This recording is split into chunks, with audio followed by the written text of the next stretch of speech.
I'm Jen Lask. We begin this afternoon with breaking news. Champaign School District says a student on a bus heading to Dr. Howard Elementary brought an airsoft pellet gun onto the bus. Officials say the student showed another student, and that's when the bus driver was alerted. Champaign County Sheriff's deputies arrived at the bus stop and searched the student's backpack and found that pellet gun. They did not find any pellets. No one was hurt. Students on that bus were late getting to class because of the investigation. The school is now handling the incident through its student code of conduct. Also new at noon, a Riverton officer faces charges of aggravated battery and official misconduct. Authorities say on February 5th, Grant Peterson grabbed a man by the neck and then headbutt him. That man was hurt as a result, and Peterson has been released on bond. If convicted, he could face up to 5 years in prison. No word yet on what led Peterson to allegedly attack the other man. The president of Eastern Illinois University is now responding to the treatment of one of its student athletes allegedly received at the hands of several police officers. EIU swimmer Jalen Butler says 6 police officers forcefully held him to the ground with guns drawn. He was on his way home from a swim team conference when it happened. EIU President David Glassman says in part, quote, EIU's support has been multidimensional in assisting Jalen and his teammates with the emotional understanding and healing needed from experiencing such a traumatic event. I want the university community to know EIU's steadfast support for Jalen will continue throughout this journey. The ACLU is suing those officers and deputies on behalf of the former EIU swimmer. Also new at noon, Danville police are investigating an armed robbery. It happened at the Family Dollar store off Main and Edward Streets last night. Employees say 4 men wearing ski masks came in and one had a gun. They took cash, cigarettes, and cigars before running away. No one was hurt. If you have any information, contact police or Crime Stoppers. One person went to the hospital after an SUV crashed into a store in Danville. The driver drove into 2 front doors of a U-Haul rental store. A customer inside was hit. Fire crews on scene said that person is going to be okay. They say they believe the driver was trying to park at the store and accidentally hit the gas instead of the brake. Police say a drunk teenager crashed into an Urbana home yesterday morning. It happened at the intersection of South Race and Washington Streets. Police say they found the car abandoned and later found 19-year-old Matthew Griffith a few blocks away. They arrested him and took him to the hospital. The homeowners say one of their cats escaped during the crash, and they're asking anyone who sees their pet to contact them. You can find information on how to do that on WCIA.com. We now have a follow-up from Tuesday. Crews in Danville are investigating the 3rd vacant house fire this year. It happened Tuesday night near the corner of Clay and Robinson around 6. The house didn't have any electricity or gas connected to it. It was owned by the city and on its demolition list. 3 other house fires in Danville are being investigated as arson. They all happened within hours of each other earlier this month, and 2 of those houses were vacant. The governor rolled out his $42 billion plan. The reason this budget is so different is because of Governor Pritzker's progressive income tax. It would kick in November if voters approve it. But now the question remains, what would happen if they don't? That's why the governor wrote 2 budgets. One spends the extra money, and one threatens to make cuts without it.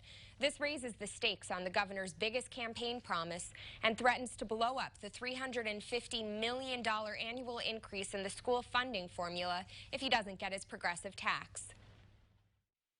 It inevitably cuts into some of the things that we all hold most dear. Increased funding for K-12 education, universities and community colleges. Holding education and healthcare hostage in order for him to be able to fulfill a campaign promise, I think is inappropriate. And that's what I heard today. Now, lawmakers will debate over the next 3 or 4 months how to hammer out how much the state spends, and voters will have the final say on how much in taxes the state collects. From the State House to congressional hopefuls, Republican candidates for the 15th District gathered for a forum in Danville. 4 candidates are trying to replace Representative John Shimkus, who's retiring. Darren Duncan, Chuck Ellington, Mary Miller, and Kerry Wolf answered questions that were written by people in the audience. They talked about Governor Blagojevich's commutation, campaign finance, public education, and what they want to do in Congress. The primary election is Tuesday, March 17th. And speaking of Governor Blagojevich, a former governor, he spoke from his home in Chicago after his sentence was commuted Tuesday. It's been a long, long journey. That's right. I'm bruised and I'm battered, I'm bloody. Literally. The former governor kept dabbing at his chin to wipe away blood. He cut himself shaving, saying he's not used to using normal razors after being locked up. Blagojevich was sentenced to 14 years before it was cut short by President Trump. The former governor says he was grateful to him. President Trump is a man who is tough and outspoken, but he also has a kind heart. And this is an act of kindness, and I also believe it's the beginning of the process to actually turn an injustice into a justice. I'm a Trumpocrat. The Trumpocrat, that's right. Are you going to vote for him? If I have the ability to vote, I'm going to vote for him. He says his plan is to fight for criminal justice reform. The ex-girlfriend of a man arrested for sexual exploitation of a child is speaking about their relationship. She used to date Cole Montgomery of Danville. He was arrested by the FBI along with 14 other men in Bradley earlier this week. Kaylee Holbert says she didn't know he was involved in this when they were dating and only realized he had an interest in kids a couple weeks before they broke up.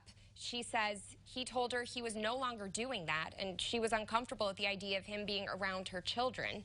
She says she broke up with him as a result and because he was physically and verbally abusive.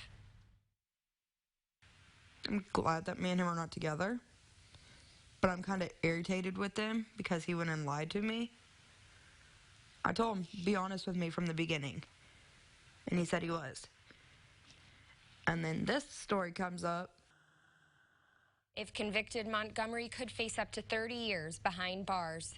Eastern Illinois University officials say materials supporting white supremacy were left around campus yesterday. After they were found, they were removed and police were given the location. If they find out who placed them on campus, officials say they plan to take legal action. EIU's president condemns the propaganda, saying, quote, "These materials have no place on our campus and wholly contradict the university's commitments to its core values of diversity, inclusivity, and equity. If you have any information or find similar materials, please contact police department. The number is on our website, WCIA.com. All right, Jack, the weekend is almost here. It's almost here, yeah.